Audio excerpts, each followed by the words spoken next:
My name is Ava, and I'm 22 years old. You might be wondering how a girl my age ends up living with her uncle, especially given what I'm about to tell you. Honestly, I never imagined this would happen either. I'm studying graphic design, and most of my time is spent drawing, designing, and doing freelance work. Life has been a challenge ever since my parents divorced when I was younger. I moved around a lot, trying to find stability. Eventually, I ended up staying with my uncle Nathan. It wasn't part of the plan. Make sure to subscribe to my channel so I can continue bringing you more fascinating true stories like this one. And don't forget to watch this video till the end and like the video because this story is going to be incredibly interesting. Please hit the like button to show your support. It all started when my mum had to go away for work, and I needed somewhere to stay while finishing college. Nathan, my uncle, was the only family member who could help. He's been married to his wife, Victoria, for a few years now. They live in a beautiful house in the countryside, far from the city. I thought it would just be another temporary move to a quiet place, but things didn't turn out how I expected. A few months later, I had adjusted to the house, the routine, and the peacefulness, or so I thought. But today, something happened, something I need to share. It started when I walked into Nathan's room while he was asleep. But before I explain, don't forget to subscribe to the channel so you can stay updated with the rest of this story. Let me tell you a little about Nathan. He's not like most uncles. To me, he's always been more of a mentor than a family member. Growing up, he taught me how to ride a bike, fix things around the house, and even bought me my first car when I turned 18. So, when my mom needed someone to take me in, Nathan was the obvious choice. He's thoughtful, patient, and very kind. But it wasn't just him I was moving in with. His wife, Victoria, had been in the picture for a while. They married 2 years ago, and at first, I wasn't too sure about her. She's older than Nathan, and something about her made me feel like an outsider in their home. Initially, I stayed in the guest room at the far end of the house, trying not to intrude. Over time, things became less awkward, and Victoria started giving me advice on cooking, cleaning, and household matters. We weren't best friends, but it wasn't as tense as it was before. I thought things were getting better. But recently, I've noticed something I can't explain. The more time I spent with Nathan, the more I felt drawn to him. His smiles, the occasional touch of his hand, and the way he would look at me when he thought I wasn't paying attention. It felt different. I couldn't ignore it. A tension between us began to build, an energy that was impossible to escape. I know what you're thinking. Avenue, what are you talking about? He's your uncle. It sounds crazy. I know. But this connection is undeniable.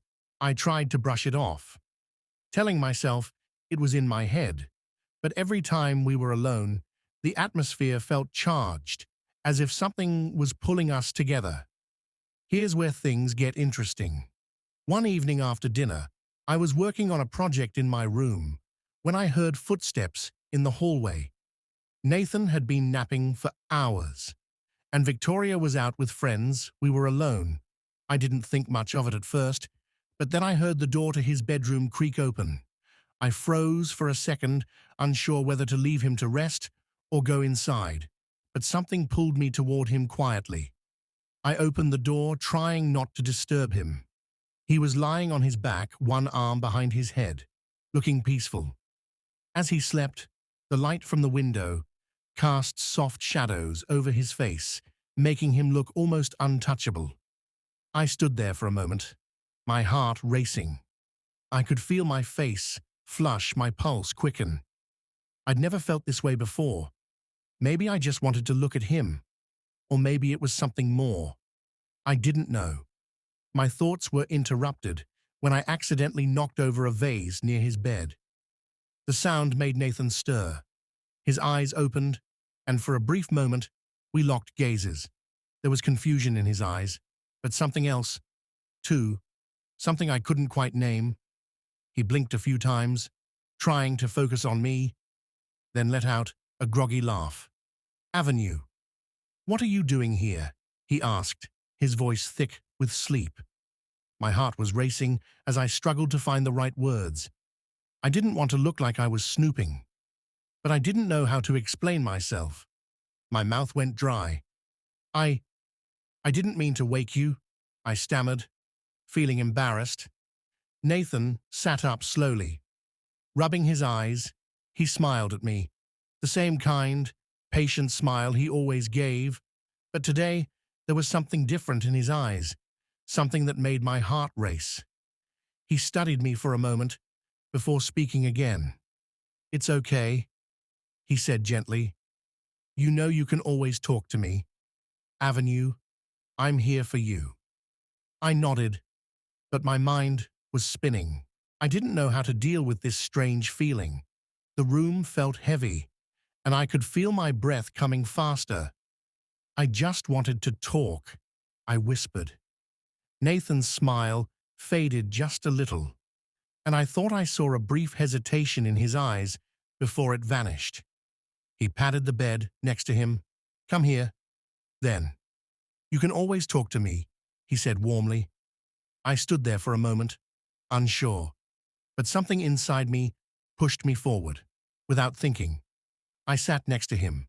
The tension between us was thick, heavier than ever. I could feel the heat of his body next to mine, his cologne filling the air. We were so close that I could hear his breathing and feel the rise and fall of his chest with each breath. My heart raced again, and slowly, almost in slow motion, I looked up at him. Our faces were so close that I could feel his warmth. His gaze was soft, unsure, but there was something else, a spark that made my skin tingle. "Ava, are you okay?" Nathan asked gently, before I could answer. I leaned in closer to him. My pulse was racing, and my breath caught in my chest. I couldn't explain it, but everything felt so intense, as though the air itself was charged. Nathan didn't pull away. His eyes held mine with quiet intensity. He didn't speak, but his breath quickened, mirroring mine. The room felt warmer. The silence between us deepened with unspoken words. My mind was in a whirlwind. Everything had led to this moment. I couldn't stop myself. Slowly, I leaned in, my lips trembling as if I were in a dream. They brushed against his. At first, it was uncertain, tentative. But then, as his lips met mine, soft and gentle, I couldn't stop myself. My mind screamed for me to stop, but my body refused. I needed this. I wanted this. Nathan's hand cupped my cheek, urging me closer. His other hand rested beside us, grazing my skin. I could feel the heat of his touch. The kiss deepened, and soon it was hard to tell where his lips ended and mine began. The rest of the world disappeared. It was just the two of us, caught in this undeniable connection. My mind raced with confusion, guilt, but also with a strange sense of rightness. What were we doing? Why did it feel so necessary? There were no words to explain it, no logic behind it. He pulled away for just a moment, his forehead resting against mine. Our breathing was heavy, each breath shaky and slow. I could feel his pulse against my skin, matching the rapid beat of my own heart. Avenue, his voice was soft, strained with something deeper. "We shouldn't." But I wasn't sure. Sure, I agreed. Something inside me refused to acknowledge any reason to stop. Slowly, I reached for his hand, intertwining my fingers with his. He didn't pull away. His fingers curled around mine, holding on to me just as tightly as I was holding on to him. Our eyes met, and for a long moment, we didn't speak. The weight of everything hung between us. Should we? Could we? My hand instinctively moved to the back of his neck, pulling him closer. I kissed him again. This time, there was no hesitation, no fear, just the overwhelming need to stay close to him, to feel his presence. Nathan's hand slid down my back, drawing me closer. The contact of our bodies made everything feel incredibly intense.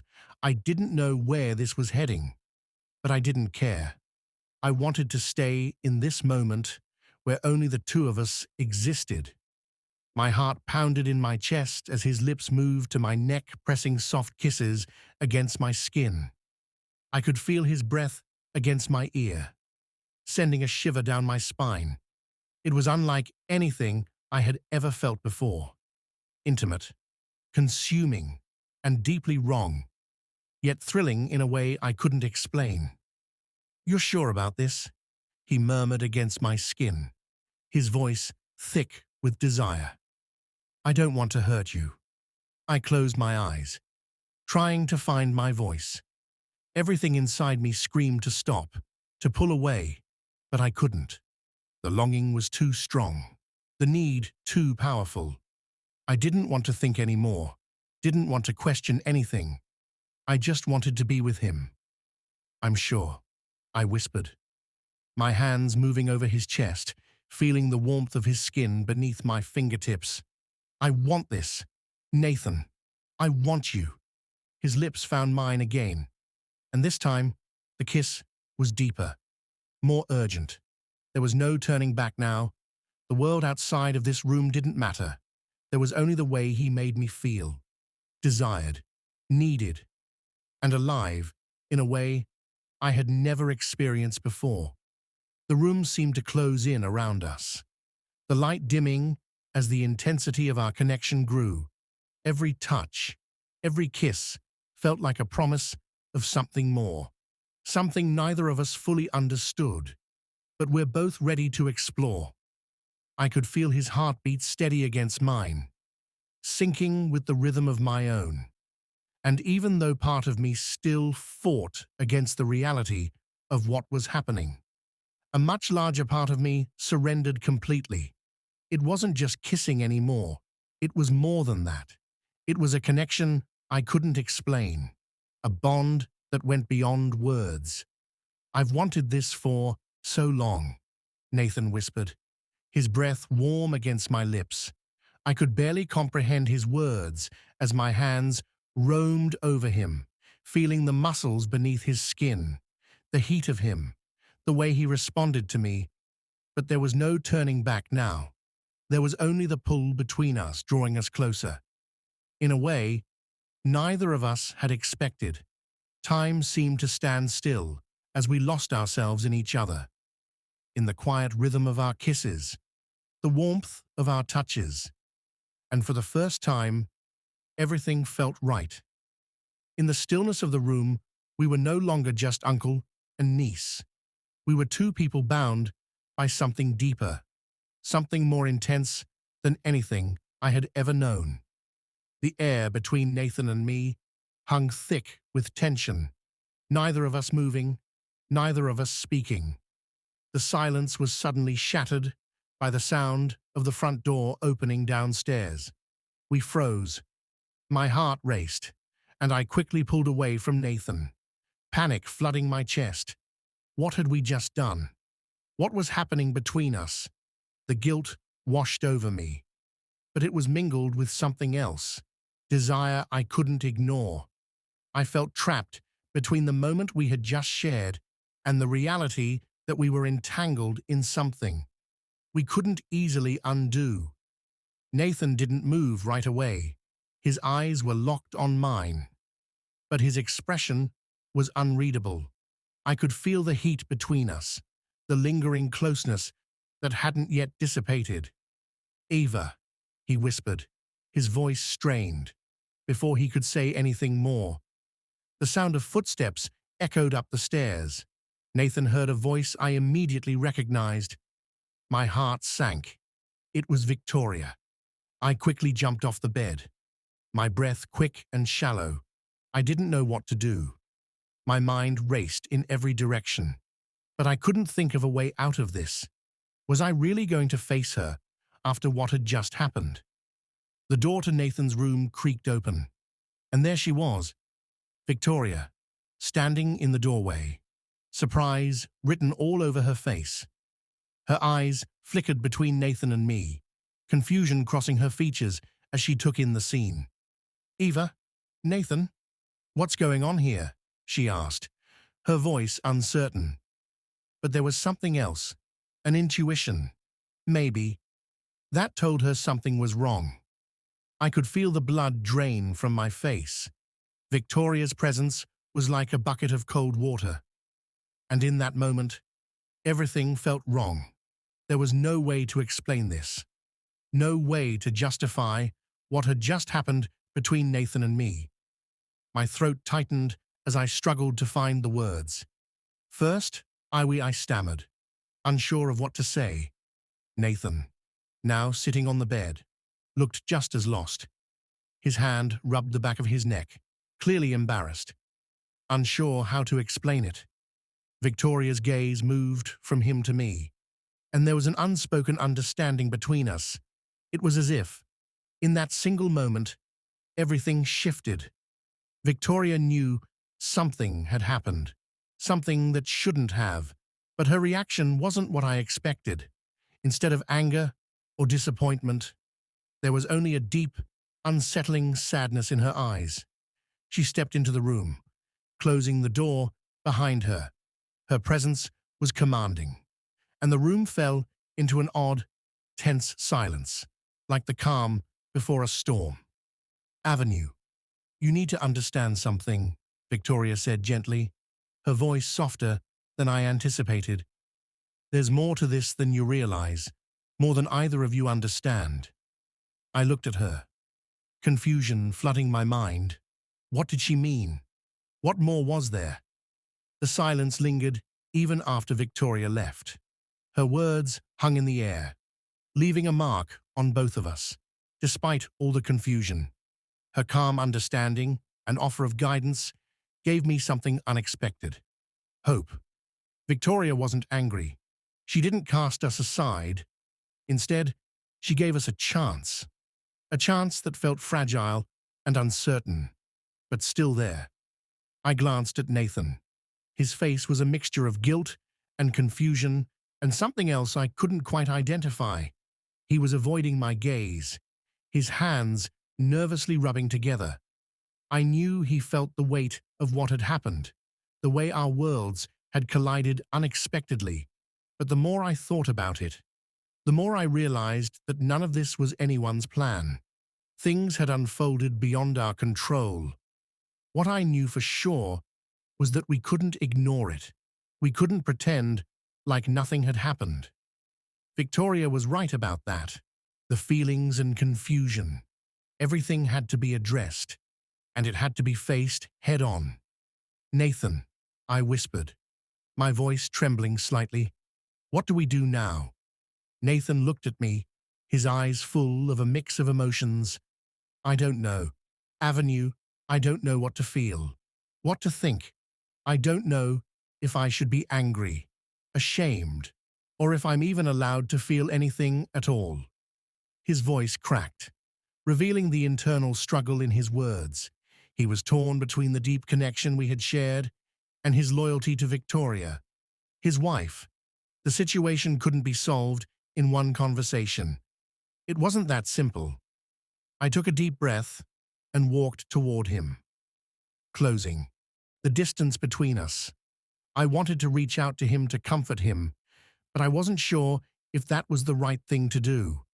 I didn't know what was right anymore.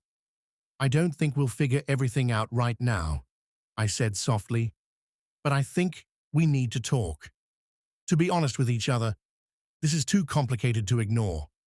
Nathan nodded slowly, his expression serious, but not angry. "Yeah, I know, I don't know where to start." I took his hand, the touch both comforting and charged with unspoken emotion. "We start by admitting what happened, what we felt, what we still feel, and then we figure out what comes next." He nodded again, his expression softening just a little. It's not going to be easy, Ava, but I want to understand. I want to understand what's happening between us. I squeezed his hand, the contact both comforting and filled with unspoken emotions. I don't have all the answers. Nathan, I don't know what happens next, but I'm not running from this. Not anymore. We sat in silence for a moment, both lost in thought, trying to make sense of everything that had happened. There was no clear way forward, no easy answers. The emotions, the confusion. It was all so overwhelming. But what Victoria had offered us was a lifeline, the space to face everything together, to confront the mess we had found ourselves in. I looked at Nathan again, and for the first time, I felt that no matter what happened next, we would face it with honesty. There was no perfect solution, no simple way to fix things. But there was hope. Hope for understanding and healing, and maybe even for something more. As I sat back, my thoughts racing with all the possibilities, I couldn't help but think of Victoria and what she had said. Her calmness and her offer of understanding had opened up a door I didn't even know existed. She hadn't rejected us. She hadn't condemned us. Instead, she had given us room, to breathe room, to process what had happened. But what would happen next? How would things unfold? If we admitted the depth of what we still felt, could we move forward? Or would the weight of it all be too much? But those were questions for another time. Right now, it was just Nathan and me, sitting together in the silence of our shared uncertainty. We both knew nothing would ever be the same again. The only thing we could do was take the next step, whatever that might be. And somehow,